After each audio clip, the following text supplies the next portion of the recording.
Welcome to another edition of Around with Randall, your weekly podcast on making your nonprofit more effective for your community. And here is your host, the CEO and founder of Hallett Philanthropy, Randall Hallett. I welcome you to Around with Randall. And of course, I'm Randall, and today we're going to talk about coaching and mentoring in more of a formal fashion. This comes up quite a bit in the world of Hallett Philanthropy as I work with a number of gift officers, scores of them as a matter of fact, on a weekly and monthly basis. And then on top of that is the thought process of a more formalized coaching relationship that I do with a smaller group of people, but growing almost monthly in terms of what they're trying to get to. So as always, we'll start at the top and kind of look at it from the 50,000 foot view and then begin to hone down to a much lower altitude. And finally, the 500 foot view. Tactically, what can you do to better understand coaching and mentoring and what it might mean to you on a personal level? So let's start as kind of the biggest picture. Coaching is, I think, sometimes not discussed as much as it should be because it's such an important part of development for many professionals. There are maybe a lot of variations of coaching. I kind of think about them in four tranches or four areas. The first is what is considered executive coaching, and that probably gets the most amount of attention in this general area. And it's really about improving leadership skills for business and management challenges. Could be involved when there's a major change, either in the organization or for the person themselves. It also can include the concept of work-life balance. The second is maybe what's construed or thought of as career coaching. And this is about helping an individual develop a plan for their career. Maybe it's at the beginning and the things that are their strengths and weaknesses and where they could gather experience. It also could be about what is of interest to them. Maybe they're at a decision point, and I think about philanthropy as young fundraisers or young professionals. There's a point at which where you're kind of looking at, do I look at this as myself as a major gift officer or an annual giving officer? Maybe a little bit further along, do I look at myself as beginning to get into the supervision and management?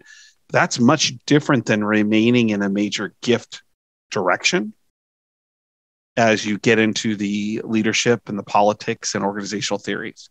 So the second is kind of that career development coaching. The third is leadership coaching, and this is about developing and honing actual leadership skills. What are strengths and weaknesses of individuals and how can they improve in those specific areas?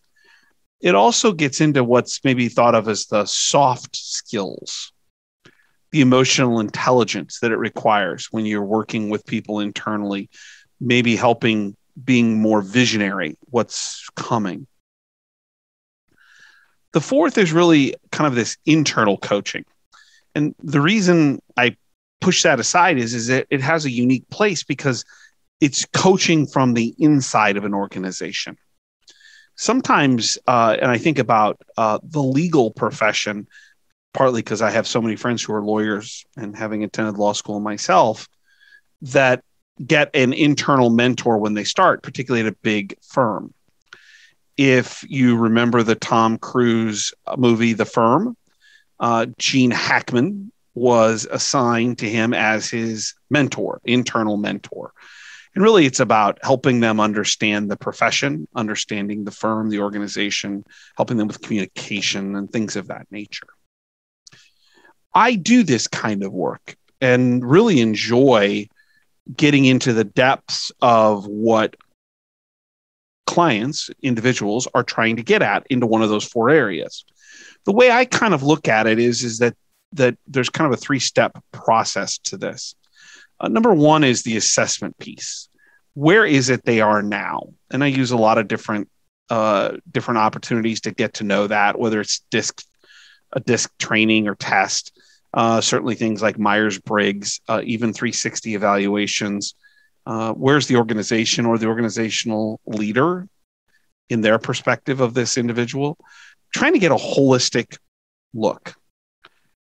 Then the second is kind of this idea of building and executing a plan. Once you get the outside perspective, what is it the person wants to accomplish? And how do you build a plan? Those things include, readings and certainly a lot of one-on-one conversations.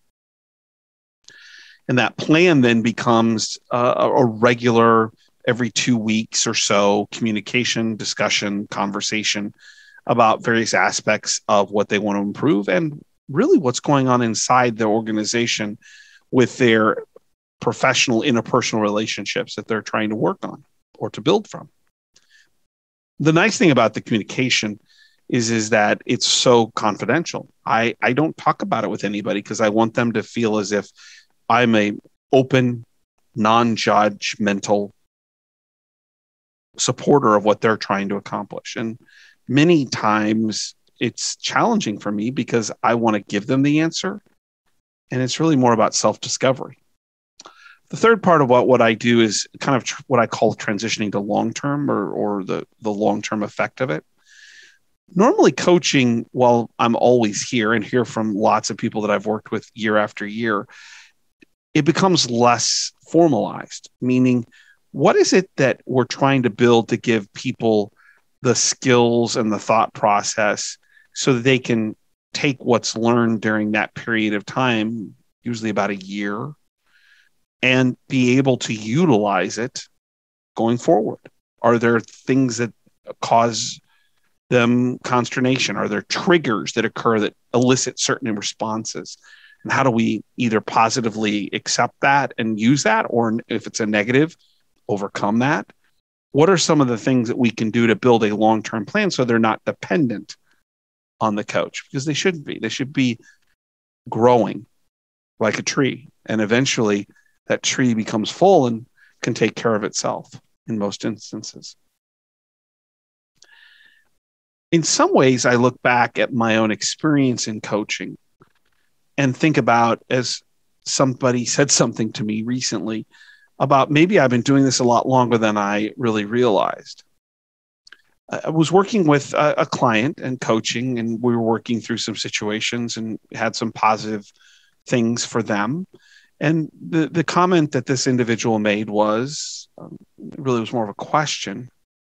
Were you the guy where all the girls in high school trusted you and you were a friend to many, many, but probably didn't date many of them? And I thought it was such an interesting question.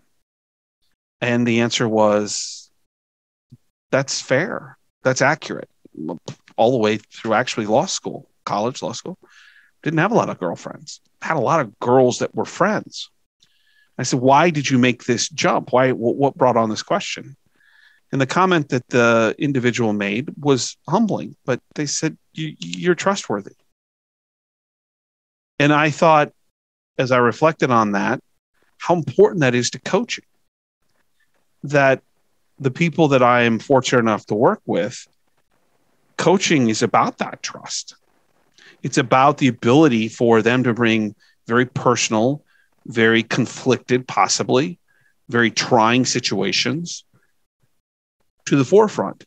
And if you're judgmental, if you're not trustworthy, what you end up with is an issue where you start losing the vantage point of what they're going through. And that made me feel very proud, very appreciative of the things that was said. And it's really a cornerstone, I think, of much of my work is I look at it almost like attorney-client privilege. I'm just not going to talk about it with people that I love or other people in the organization or in general. And I'm not posting it into blogs or into Facebook Live. Coaching is in the ability to have honest and candid feedback, dialogue, and really awakening for the client that allows them to be better at what they are looking to improve. I also recently have challenged myself to look at it a little bit differently. And maybe I'll steal a little bit from Star Wars. When I started my career coming right out of law school, I was given an immense amount of responsibility and a great deal of faith and trust by some pretty amazing mentors, and was taught along the way as well. For which I think of Tom Pesci and Mike Dempsey, people that I owe an awful lot to. Glenn Fosdick. In many ways, they were my internal coaches, as we talked about kind of those four at the top. But I was always, to go back to that Star Wars analogy where I was headed, was always the Luke Skywalker. I was the young guy going out to fight the good battle, not really knowing what I was doing, always looking for an opportunity to be better, to make others more whole, to make the world a better place.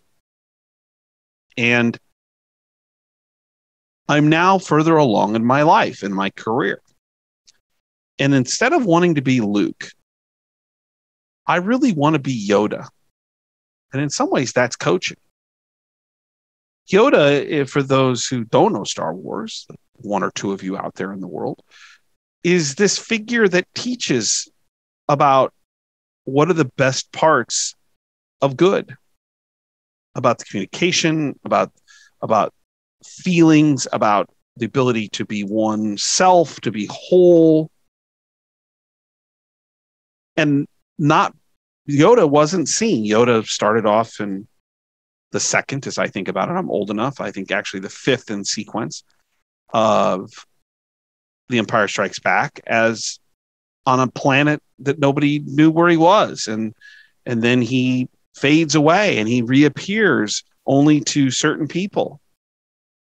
And in the end, he's not known. It's Luke who receives all the accolades. That's kind of the way I look at coaching and kind of the rest of my career. I don't mind being the impetus, but I would rather see my clients be more successful. Let them receive the accolades. They're doing the hard work. What I want them hopefully to think about is that, and like a good coach, hopefully, I'm here to help them, make them better, make them the center point. That genuineness of hoping that they're more successful and can take that bow, because I really don't need or want it anymore. I read this in a book recently about marketing and how you want to put this concept of Yoda versus Luke into practice. And it's really resonated with me, and it's really the essence of coaching. And so let's turn quickly. So we've started the high level and kind of what coaching is and what I see, and then kind of some of the nuance of it. What is it that you can do tactically to help yourself with a formal coach or without a formal coach? The first is that you need to probably take some self-analysis about what is it that you want, and be honest as to what those holes are that don't allow you to get there. We all have deficiencies. I have more than the average bear, I can promise you.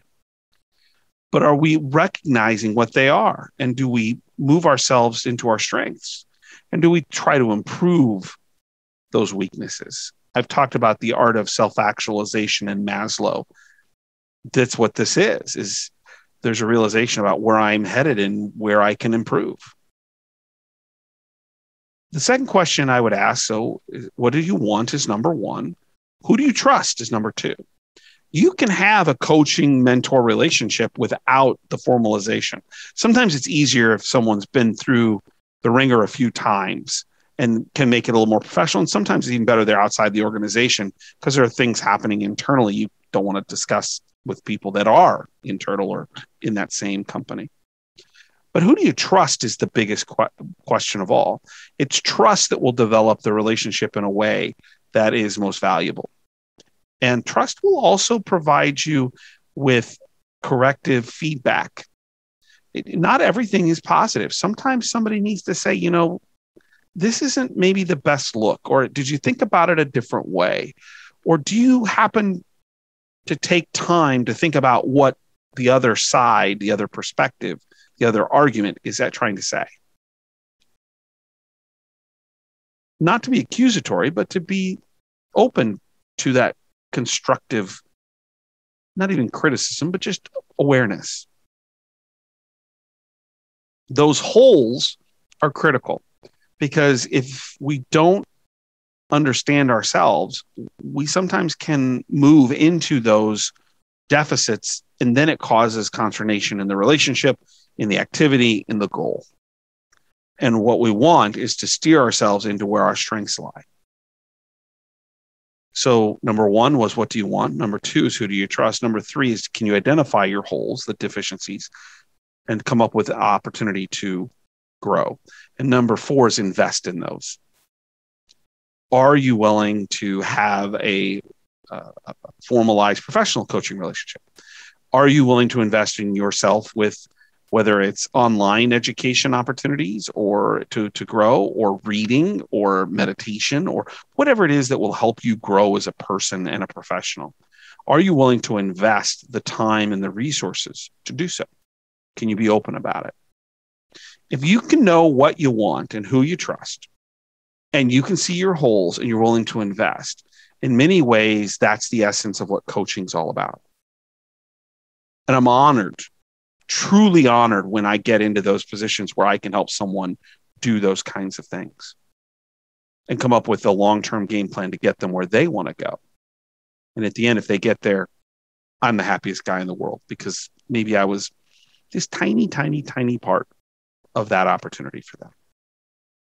Coaching, mentoring, critical, and something that we can all embrace to be our better selves. A couple of reminders, as always, don't forget about the blogs. I just posted 2 or 3 more, just 90-second reads on what's going on in the world, something to think about in our profession, something that maybe's happened in my life that applies to what we do in the nonprofit world. Just always want to give some thought and get people to think a little bit. And if you have a comment about the podcast, if you'd like to email me, that's podcast@hallettphilanthropy.com. And if you don't think I did something well, or you disagree, or you have a challenge or problem, Reeks, REKS, REEKS @hallettphilanthropy.com. Give me an email. Tell me a different perspective. I only get better when I'm challenged and give an opportunity for others to teach me, because that's important. As we move back into the school year, it's a good time to remind everybody that the nonprofit world serves so many functions in what we do. And the reason I bring up the school year is it's kind of a reawakening. You know, my kids going back to school, they're excited, and we meet the teacher, and everybody kind of starts again. I think it's a great opportunity for us to always take a moment or two and reflect upon those awakening moments and realize what nonprofit work does. It helps people. It helps the organizations we believe in, the things we believe in, the community that we believe in. And it brings me to the way I conclude each and every podcast and almost every presentation I make. Some people make things happen. Some people watch things happen. And then there are those who wondered what happened. That Gaelic phrase you probably have heard me say a million times. But nonprofit work is about people making things happen for people who are wondering what happened. That's the joy of what we do. And I hope you feel that. I hope there's a reawakening as we have the school year start. I hope it gives you a chance to re-enlist that emotional need, that emotional push to make a difference for other people and to make our community a better place. I'll look forward to seeing you right back here next time on Around with Randall. My privilege to have you here. And I hope today was a little bit of a coaching inspiration for you to better yourself. Thanks again. And don't forget, make it a great day.